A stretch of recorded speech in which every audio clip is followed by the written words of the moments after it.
What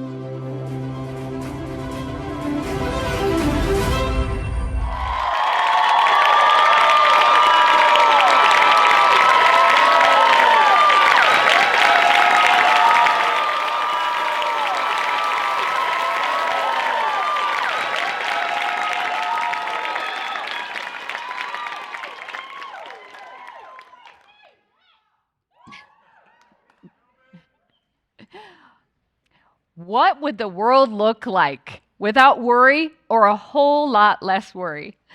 As Charles Schulz said, don't worry about the world ending today. It's already tomorrow in Australia.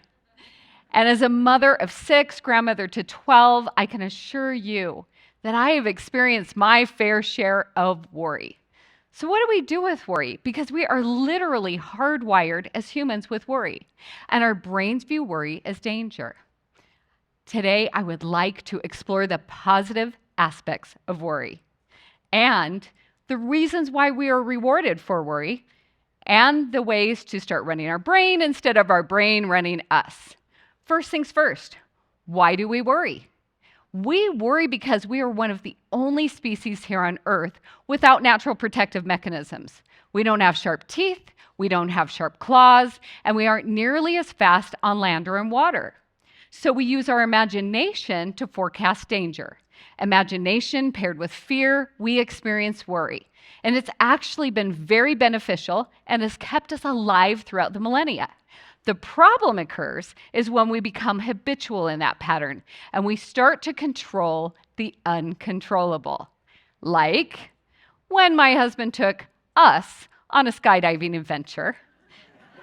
And the only one that jumped out of that plane that day was the one most terrified of heights.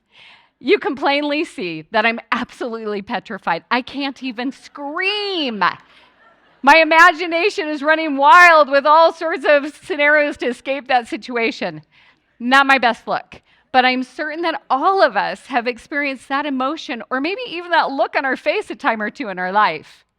We worry because we are actually rewarded in the brain.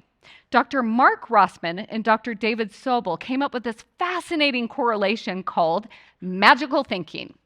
And our brains like to make sense of the world, and they like to form patterns. So when we worry, and the outcome's positive or favorable, and we do it over and over, our brain says, good job, keep doing that. For instance, say we have a teenage son or daughter, and their curfew's midnight, and here it is, 12:30. And we might find ourselves pacing back and forth on in that living room, coming up with all sorts of worst case scenarios. Maybe they've gotten into an accident and they're on the side of the road. Maybe they're making bad choices. Maybe they've been kidnapped. You know the drill. At 12:45, they walk through that door and they say, oh, my gosh, I was having so much fun. I'm so sorry. I lost track of time.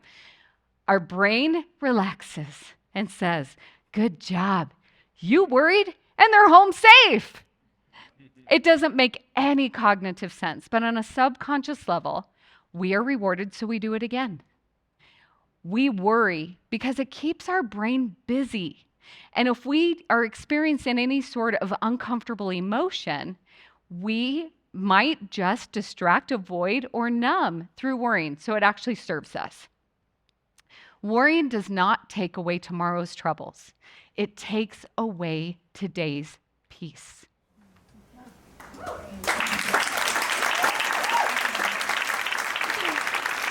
So what do we do with worry? We're hardwired with it. We are rewarded with it. Well, here are some tools tested and tried out by the many worries around my grandchildren and my children. So many test trials. Schedule intentional worry time. So as worries filter and concerns come through our awareness, we can simply stop and say, nope, I have scheduled intentional worry time tomorrow at 9 a.m. We will address you then.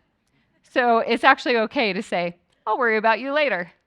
And in intentional worry time, we can look at the problems and concerns that have built up, and we can start to use our imagination to come up with positive solutions. And for those that we cannot come up with any solution, and we know it's out of our control, we can simply acknowledge it and let it go. Goodbye, worries.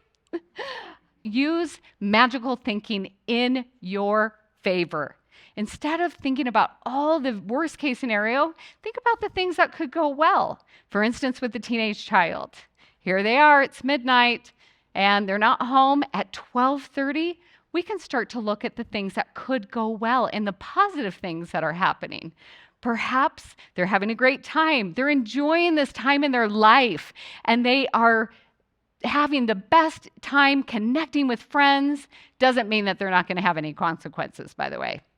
And when they walk through that door at 12:45, our brain will start rewarding us for thinking the positive things. Good job, our brains say. Keep doing that. And we can start to embrace those uncomfortable emotions. When we are brave and courageous enough to experience and feel those wonderful, those uncomfortable emotions, we actually open ourselves up to experiencing the positive emotions and all their capacity. This way we can enjoy and have a more fulfilled and meaningful life. So here we are. We have worry. It's part of our human experience, and we can use the positive aspects of worry in our favor. When we let go of our bag of worries, we can start living life on purpose and enjoy the thrill of the ride like I did on my skydiving adventure halfway through.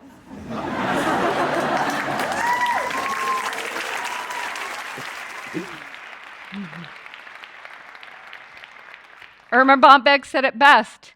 Worrying's like a rocking chair. It'll give you something to do, but it won't get you anywhere. Thank you.